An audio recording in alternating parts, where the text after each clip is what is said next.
Hello everyone, welcome to coconut IAS and ये अपनी series है इकोनॉमी करंट अफेयर्स। इसमें हम द हिंदू के आर्टिकल डिस्कस करते हैं इकोनॉमी से रिलेटेड।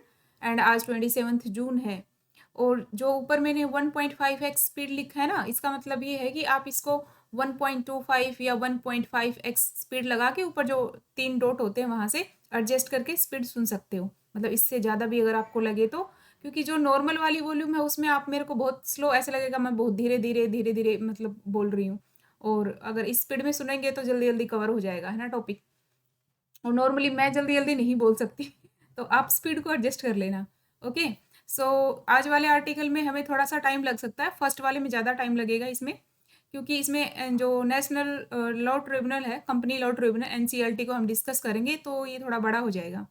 तो और वैसे आपको कुछ टर्म्स इसमें आगे भी आएंगी जो आपको शायद एकदम से, को फर्स्ट टाइमर है, बिगिनर है, उसको शायद समझ ना आए, क्योंकि ये जो सब्जेक्ट है थोड़ा सा इकोनॉमी, वो थोड़ा सा मतलब जिनका बैकग्राउंड नहीं होता उन्हें थोड़ा डिफिकल्ट लगता है ना। और तो इसलिए आपको थोड़ा सा मतलब उसके इसको टाइम देना पड़ेगा। लाइक अगर आप 1 मंथ कंटिन्यू अगर आप सुनेंगे तो फिर आपको लगेगा नहीं समझ में आ रहा है। तो जैसे हम जब स्टार्टिंग में एंटर करते हैं इस फील्ड में यूपीएससी के में, तो हम पॉलिटी को जैसे ज़्यादा टाइम देते हैं, पॉलिटी पढ़ते हैं, तो सब लोगों को ऑलमोस्ट सब पॉलिटी से स्टार्ट करते हैं और सब लोगों को पॉलिटी आ रही होती है। और इकोनॉमी को वैसे ही डर जाते हैं जिनका बैकग्राउंड नहीं होता कि हमें तो इकोनॉमी आएगी ही नहीं। तो ऐसा नहीं है, अगर आप टाइम देंगे तो आपको भी आएगी, अच्छे से समझ में आएगी। तो कम से कम इसके साथ चलना 1 महीने तक, फिर आपको पता चलेगा डिफरेंस, है ना। तो हम स्टार्ट करते हैं, वैसे ही हमारे पास टाइम कम है। सो फर्स्ट जो आर्टिकल है उसमें Jet Airways revival plan approved by NCLT. Okay, so जो एनसीएलटी है, जो नेशनल कंपनी लॉ ट्रिब्यूनल है, उसने जेट एयरवेज जो है वो उसका रिवाइवल कर दिया। मतलब लाइक जेट एयरवेज अभी अच्छी सिचुएशन में नहीं थी, तो इसको मतलब रिजोल्यूशन प्लान चल रहा था इसका, जो इंसॉल्वेंसी एंड बैंकरप्सी कोड है उसके अकॉर्डिंग इसका मतलब इसको मतलब एडजस्ट किया जा रहा था पूरा, फाइनेंसिस की ओनरशिप वगैरह सब कुछ। तो इसको इसके मेजॉरिटी शेयर है ना, वो 2 लोगों ने इसको अक्वायर कर लिया अभी। एक तो यूएई के से कोई पर्सन है और दूसरा यूके से कोई कंपनी है। मतलब तो हमें मतलब नहीं है कि किसने क्या अक्वायर किया, हमें इसमें देखना है कि एनसीएलटी क्या है, मेन चीज़ एग्जाम के लिए वही इंपॉर्टेंट है। तो ये बस एक बैकग्राउंड था न्यूज़ का। तो एनसीएलटी देखते हैं, नेशनल कंपनी लॉ ट्रिब्यूनल। ये जो है ये कंपनीज एक्ट 2013 के अंदर रजिस्टर्ड है ना। और ये कोशी जुडिशियल बॉडी है, मतलब इसके पास सिविल कोर्ट की पावर है। जो सिविल कोर्ट की पावर होती है, मतलब वैसे ही मतलब ये अपना ट्रिब्यूनल लिखा है ना, जिसमें भी ट्रिब्यूनल लिखा हो वो एक तरह से कोशी जुडिशियल बॉडी होती है, मतलब जुडिशियल, उसके पास जुडिशियल पावर होती है। तो ये कोशी जुडिशियल पावर है ना।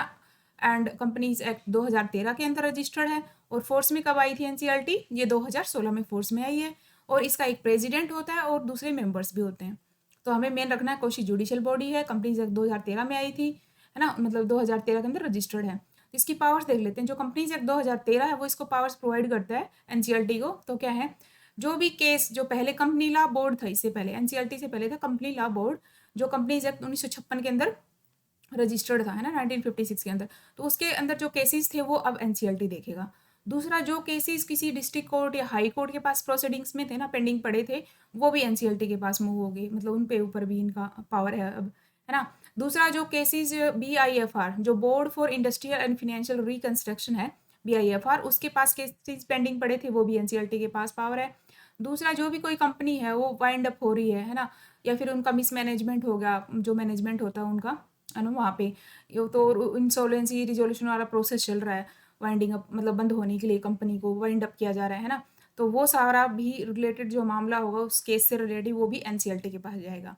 और जो आईबीसी है, इंसॉल्वेंसी एंड बैंकरप्सी कोड 2016, जिसको शॉर्ट में बैंकरप्सी कोड भी बोल देते हैं, वो भी इसको पावर्स प्रोवाइड करता है ना एनसीएलटी को। जो भी इंसॉल्वेंसी रिजोल्यूशन प्रोसेस होता है, लिक्विडेशन होता है ना, कंपनी को जब बेचना स्टार्ट करते हैं कि हम ये डिफॉल्ट हो गई है कंपनी, और उसका जब उस टाइम पे रिजोल्यूशन स्टार्ट होता है, या फिर उसके ओनरशिप वगैरह डाइवर्ट होती है, दूसरा कोई उसको बाय करता है, ये जितना भी जो भी ये मामला होता है पूरा एनसीएलटी देखेगा उससे रिलेटेड। एंड इस ये जो होता है, जो एनसीएलटी के पास कोई मामला है, कोर्ट इसने जो ऑर्डर दिया, मतलब कोई मामला इसके पास पहुंचा नेशनल कंपनी लॉ ट्रिब्यूनल, और उसके इन्होंने फिर ऑर्डर दे दिया, उस ऑर्डर के अगेंस्ट किसी को केस फाइल करना है, तो वो कहाँ करेगा, वो करेगा एनसीएलएटी, ए लगा दिया बीच में, अपीलेट ट्रिब्यूनल हो गया। तो national company law appellate tribunal है, वहाँ पे इसके अगेंस्ट जाएगा। तो याद रख लेना है कि मतलब अपीलेट मतलब अपील की जा रही है, मतलब वहाँ पे। तो एनसीएलटी के अगेंस्ट एनसीएलएटी में जाएगा मामला, मतलब वहाँ पे आपको अपील करना है। दूसरा, जो केसेस पहले जो कंपनी लॉ बोर्ड था ना, सीएलबी जो तो पहले था 1956 में रजिस्टर्ड, तो पहले इससे पहले जो सीएलबी था उसके पास कोई ऑर्डर था, मतलब उसने कोई ऑर्डर दिया था पहले जब ये बना ही नहीं था एनसीएलटी, तो उसका जो ऑर्डर उसने कोई ऑर्डर दिया और उसके अगेंस्ट मतलब हाई कोर्ट में किसी ने केस कर रखा है, तो वो हाई कोर्ट में ही रहेगा, वो एनसीएलएटी के पास नहीं आएगा। जो लॉ ट्रिब्यूनल है ना, अपीलेट लॉ ट्रिब्यूनल, जैसे ऊपर वाले में एनसीएलटी का national company law appellate tribunal के पास आ गया, तो ऐसा नहीं है कि वहाँ से अब हाई कोर्ट से एनसीएलएटी के पास आएगा, ऐसा नहीं होगा। वो वाले केस जो पहले चल रहे थे जो हाई कोर्ट में पड़े हैं, तो हाई कोर्ट इनको देखेगा, है ना। अब नया कोई केस होगा वो इनके पास आएगा, एनसीएलटी वाला एनसीएलएटी के पास जाएगा। तो इसमें हमें ऊपर ऊपर से बस याद रखना है कि एनसीएलएटी है कुछ जुडिशियल बॉडी है, जो भी कंपनी वगैरह से इश्यूज हैं उनसे रिलेटेड ये सारे एजुकेट करती है, कोई भी केसेस वगैरह हैं। 2013 में रजिस्टर्ड है, और 2013 जो कंपनीज एक्ट है वो इसको पावर्स प्रोवाइड करता है ना। और आईबीसी जो इंसॉल्वेंसी बैंक्रप्सी कोड है वो भी इसको पावर्स प्रोवाइड करता है। और इसके अगेंस्ट कहाँ जाएंगे, इसके अगेंस्ट किसी को अपील करनी हो वो तो एनसी अपीलेट ट्रिब्यूनल है उसमें करेगा। ओके, कोई भी कंपनी हो। तो ओवरऑल हमने देख लिया, अगला न्यूज़ देखते हैं अब।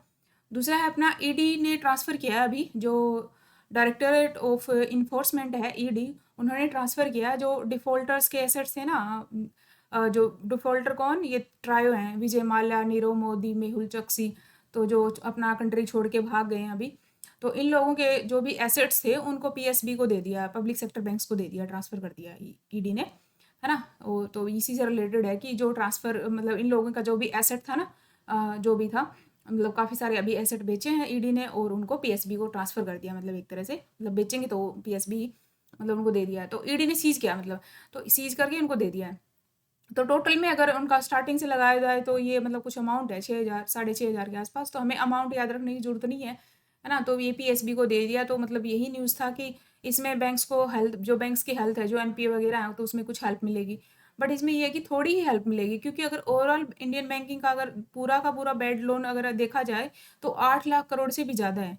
तो उसमें ये थोड़ा सा ही अमाउंट है, 6,500 करोड़, कोई ज़्यादा अमाउंट नहीं है अगर उसके कंपेरिजन में देखें, जहाँ पे 8 लाख करोड़ से भी ज़्यादा मतलब बैड लोन्स हैं।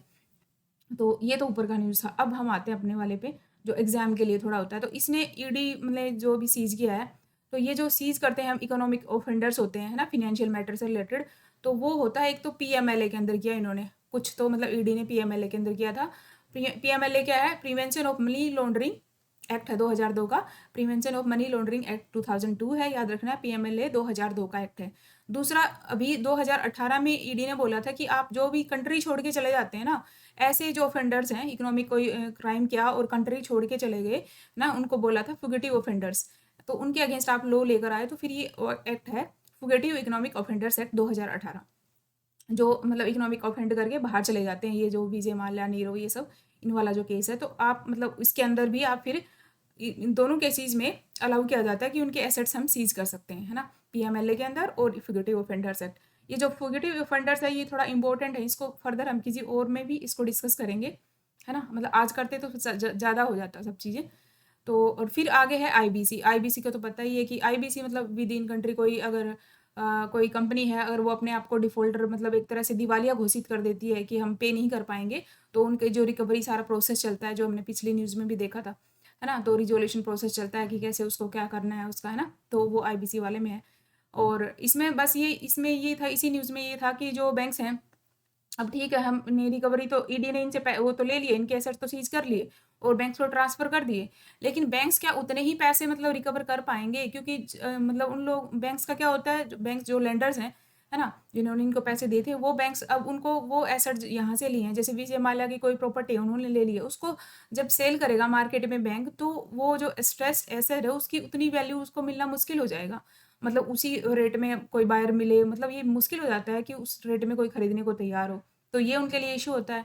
दूसरा, जो ये जो प्रोसेस स्टार्ट होता है, जब कंप्लेन आपकी हो जाती है, मतलब केस स्टार्ट होता है, और वो केस स्टार्ट होना और उसको जब तक वो ख़त्म हो केस, मतलब उसमें काफ़ी टाइम लग जाता है। मान लो सपोज करो 1 मिनट के लिए 6 महीने लगे, तो वो 6 महीने के टाइम का जो कॉस्ट ऑफ इंटरेस्ट होती है वो तो चली गई ना, क्योंकि अगर उसी अमाउंट को वो किसी सही बंदे को अगर उन्होंने दिया होता और वो तो उस टाइम पे मतलब लीगल ये सब हो नहीं होता और ये कॉस्ट नहीं लगती उस टाइम पे, उनको इंटरेस्ट पे मिल रहा होता, इंटरेस्ट मिल रहा होता अभी। बट अभी जो केस चल रहा है इस वजह से जो अमाउंट है जैसे 6,000 करोड़ मान लो, तो उस अमाउंट पे तो उन्हें कुछ नहीं मिल रहा है और केस चल रहा है वो अलग से, जो कॉस्ट ऑफ इंटरेस्ट है मतलब इस टाइम में वो भी चली जाती है। और दूसरा उसी एसेट को बेचने में उनको इतना टाइम लगता है और इतना वो सब करना पड़ता है, मतलब बहुत दिक्कत आती है, उतने पैसे में बिकेगा कि नहीं बिकेगा। तो ये मतलब ये बैंक्स की मतलब इतनी सारी, अगर आप किसी को ऐसे ऑफेंडर्स को आप पैसा दे देते हो वहाँ पे जाके स्टक हो जाते तो फालतू के मतलब इतने सारे उनके कॉस्ट और ज़्यादा आती है। तो ये था। अब हम देखते हैं इसमें ईडी का। जो ईडी क्या है मतलब हमने देखा ना, तो ये डायरेक्टोरेट ऑफ इन्फोर्समेंट बोलते हैं इसको, लिखा जाता है ईडी वैसे। और ये स्पेशलाइज्ड इन्वेस्टिगेशन एजेंसी है ना। और किसके अंदर आती है? मिनिस्ट्री ऑफ फिनेंस के अंदर आती है। मिनिस्ट्री ऑफ फिनेंस में डिपार्टमेंट ऑफ रेवेन्यू है। तो हमें सिंपल से याद रखना है, जो ईडी है वो मिनिस्ट्री ऑफ फिनेंस के अंदर आती है। और ये क्या इन्फोर्स करवाती है ना, दो एक्ट हैं जिनको ये इन्फोर्स करवाती है, लागू करवाती है। एक तो फेमा है 1999 वाला, 1999 वाला। फेमा क्या है? फॉरेन एक्सचेंज मैनेजमेंट एक्ट है ना। Foreign exchange management act 1999। और पीएमएलए 2002 वाला, जो prevention of money laundering act 2002। तो ये दोनों एक्ट्स को लागू करवाती है। जो ऊपर वाला इकोनॉमिक ऑफेंडर्स है 2018 में है, तो इसका मुझे ऐसे कुछ मिला नहीं कि ये भी इसको इन्फोर्स करवाती है कि नहीं अभी। बट अभी तो दो को तो करवाती है, फेमा को और पीएमएलए को, तो याद रखना है। और मिनिस्ट्री ऑफ फाइनेंस के अंदर है ईडी। ओके। अगला न्यूज़ है ये थोड़ा सा, ये नीचे वाला। तो यूएसए ने एडवांस किया अभी 6 बिल को, मतलब ऐसे मतलब उनकी पार्लियामेंट में उन्होंने भेजा, बिल बना रहे हैं वो 6 बिल्स को। किस लिए? मतलब to limit dominance of big four tech. जो टेक कंपनीज हैं 4, गूगल, अमेजन एंड दो और कौन सी हैं, एप्पल है, और कौन रह गया? Google, Amazon, Apple, one more, मतलब ऐसी एक कंपनी, फेसबुक, यस, है ना। तो जो 4 मेजर कंपनीज हैं उनके अगेंस्ट लेकर आ रहे हैं, क्योंकि उनका एक तो डोमिनेंस है और जो भी उनका इश्यूज है टैक्स वगैरह का। तो इंडिया पे क्या इन्फ्लुएंस होगा हमारे लिए, तो वहीं ज़्यादा इंपॉर्टेंट है। तो इंडिया में ऑलरेडी हमने लॉ स्टार्ट कर रखे हैं बनाने अपने, जैसे ई कॉमर्स कंपनी है अमेजन है, तो हमने इसको मतलब रेगुलेट कर रखा है कि ये अपने प्रोडक्ट अपने प्लेटफॉर्म पे नहीं बेच सकती है ना। तो मतलब ऐसे हमने तो स्टार्ट कर रखा है। बट ठीक है, अगर ये लोग बिल लेकर आए, अगर यूएसए बिल लेकर आएगा तो ग्लोबल इन सारी कंपनीज की ग्लोबल प्रेजेंस है, तो ग्लोबली एक लेवल फील्ड क्रिएट होगा। दूसरा ट्रांसपेरेंसी वगैरह सब होगी, तो इंडिया को भी इनडायरेक्टली और डायरेक्टली दोनों तरह से ही हेल्प मिलेगी इसमें। और अभी हम देखते हैं अपना क्वेश्चन। क्वेश्चन अपना, who release financial secrecy index. तो जो फाइनेंशियल सीक्रेसी इंडेक्स है कौन रिलीज करता है? तो ऑप्शन है world bank, IMF, RBI, tax justice network, UK based group है जो टैक्स जस्टिस नेटवर्क। तो इसका आंसर है टैक्स जस्टिस नेटवर्क, है ना। फाइनेंशियल सीक्रेसी इंडेक्स रिलीज करता है टैक्स जस्टिस नेटवर्क। और एक और देख लेते हैं, इंडेक्स ऑफ इकोनॉमिक फ्रीडम, ये कौन रिलीज करता है? तो ये है हेरिटेज फाउंडेशन। तो याद रखना है, इंडेक्स ऑफ इकोनॉमिक फ्रीडम का इंडेक्स जो है वो हेरिटेज फाउंडेशन है, और टैक्स जस्टिस नेटवर्क है ये फाइनेंशियल सीक्रेसी इंडेक्स है। तो ये फिनेंस से रिलेटेड है, तो हम इनको थोड़ा थोड़ा कर लेंगे साथ साथ में। और कल जो किया था ना हमने, थोड़ा सा उसको रिवाइज कर लेते हैं। ग्लोबल फाइनेंशियल सिस्टम रिपोर्ट जो थी वो किसकी थी? वो थी bank of international settlements, BIS की थी। और ग्लोबल फाइनेंशियल स्टेबिलिटी रिपोर्ट थी, जो स्टेबिलिटी थी वो किसकी थी? आईएमएफ की। And global financial development report थी, डेवलपमेंट हमने देखा था, डेवलपमेंट है वर्ल्ड बैंक की। एंड जिसमें ग्लोबल लगा ही ना हो, जो सिर्फ फिनेंशियल स्टेबिलिटी रिपोर्ट हो, वो किसकी है? आरबीआई की। तो ये अपना था और हमने कर दिया है। आप फास्ट स्पीड पे इसको देख लेना, अदरवाइज बहुत स्लो फील होगा।